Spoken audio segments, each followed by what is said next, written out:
सुप्रभात बच्चों, मैं हूं आपकी हिंदी की अध्यापिका और आज हम पढ़ेंगे पार्ट 5, झूठ आखिर झूठ होता है।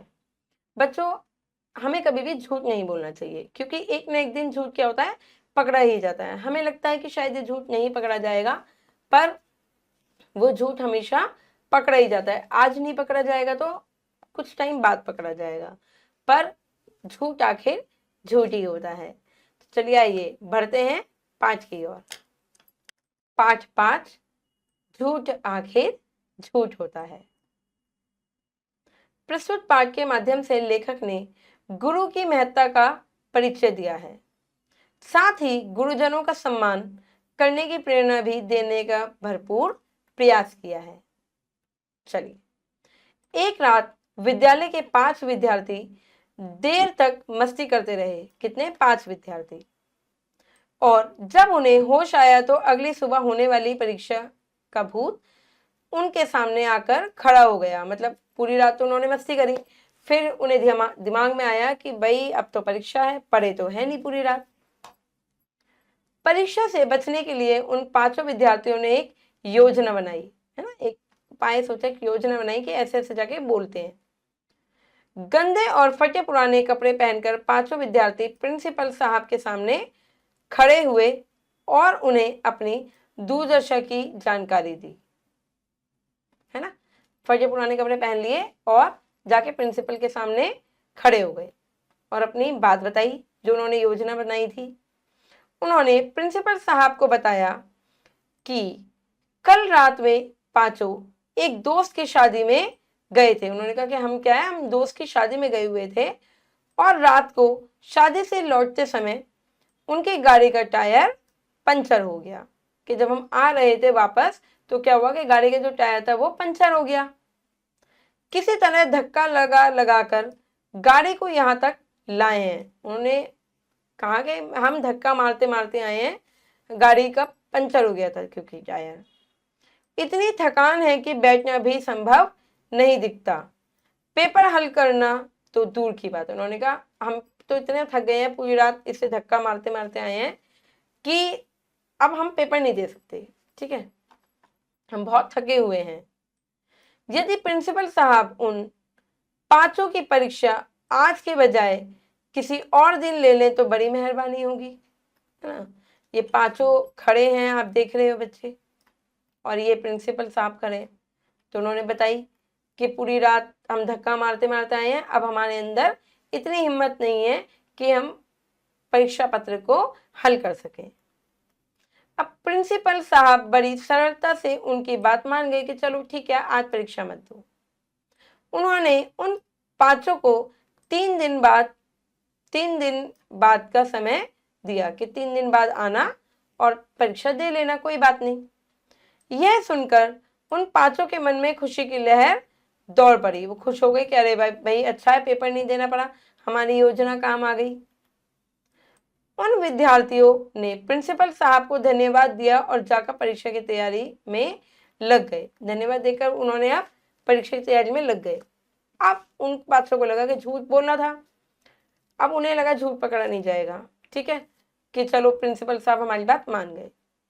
3 दिन बाद जब वे परीक्षा देने पहुंचे तो प्रिंसिपल साहब ने बताया कि यह विशेष परीक्षा केवल उन 5 के लिए ही आयोजित की गई है ना, सिर्फ उन 5 विद्यार्थी के लिए। 5 को अलग अलग कमरों में बैठना होगा। 5 विद्यार्थी जो थे उनको अलग अलग कक्षा में बिठा दिया गया। 5 विद्यार्थी अपने अपने नियत कमरे में जाकर बैठ गए। भाई सबको याद था, सब परीक्षा की तैयारी करके आए थे, बैठ गए। जो प्रश्न पत्र उन्हें दिया गया उसमें केवल 2 ही प्रश्न थे। कितने? 2। पहला प्रश्न क्या था कि आपका नाम क्या है, जो 2 नंबर का प्रश्न था। उन्होंने नाम लिख दिया, 2 नंबर मिल गए। अब 98 मार्क्स का पेपर जो था, 98 अंक का, वो दूसरा प्रश्न था, गाड़ी का कौन सा टायर पंचर हुआ था। अब उसमें ऑप्शन दे दिए कि अगला बायां, अगला दायां, पिछला बायां या पिछला दायां। अब वो 5 बच्चे जो थे बच्चों कंफ्यूज, क्योंकि टायर तो पंचर हुआ नहीं था। अब पांचों के जो जवाब हुए, उत्तर हुए, वो क्या हुए, सबके अलग अलग हो गए। तो इसलिए कहते हैं अब झूठ पकड़ा गया।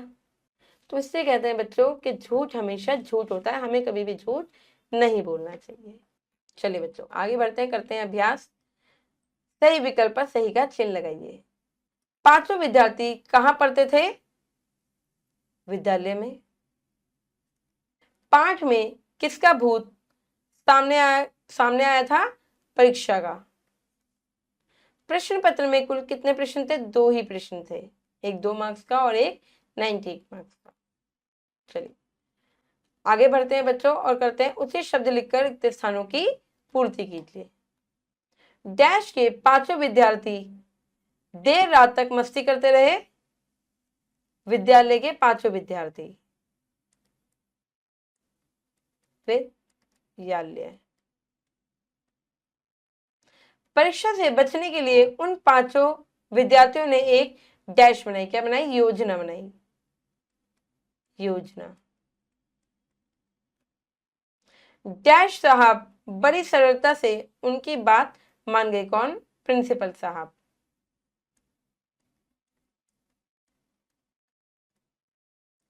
प्रिंसिपल साहब। उन पांचों के लिए डैश परीक्षा आयोजित की गई।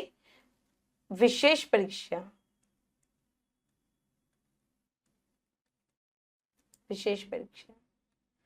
चलिए बच्चों आगे बढ़ते हैं और करते हैं सही कथन के सामने सही और गलत के सामने गलत का चिन्ह लगाइए। इस कहानी में 5 विद्यार्थियों की बात की गई है। हाँ बिल्कुल। विद्यार्थी देर रात तक पढ़ते रहे थे? नहीं, मस्ती कर रहे थे। विद्यार्थियों ने गंदे और फटे पुराने कपड़े पहने थे?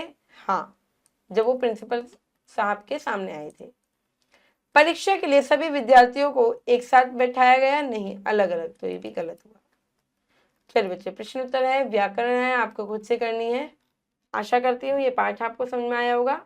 साथ में ये भी समझ में आया होगा कि हमें कभी भी बच्चों झूठ नहीं बोलना चाहिए। जो सच्चाई है उसको बोल दीजिए ताकि आपको और झूठ ना बोलना पड़े, क्योंकि एक सच को छुपाने के लिए आपको बहुत सारे झूठ बोलने पड़ते हैं और फिर झूठ सामने आ ही जाता है कि इसने हमसे झूठ बोला है। इससे हमें कभी भी झूठ नहीं बोलना चाहिए। अब मैं मिलूंगी आपसे अगली कक्षा में। जब तक के लिए आप खुश रहिए और अपना ध्यान रखिए। धन्यवाद।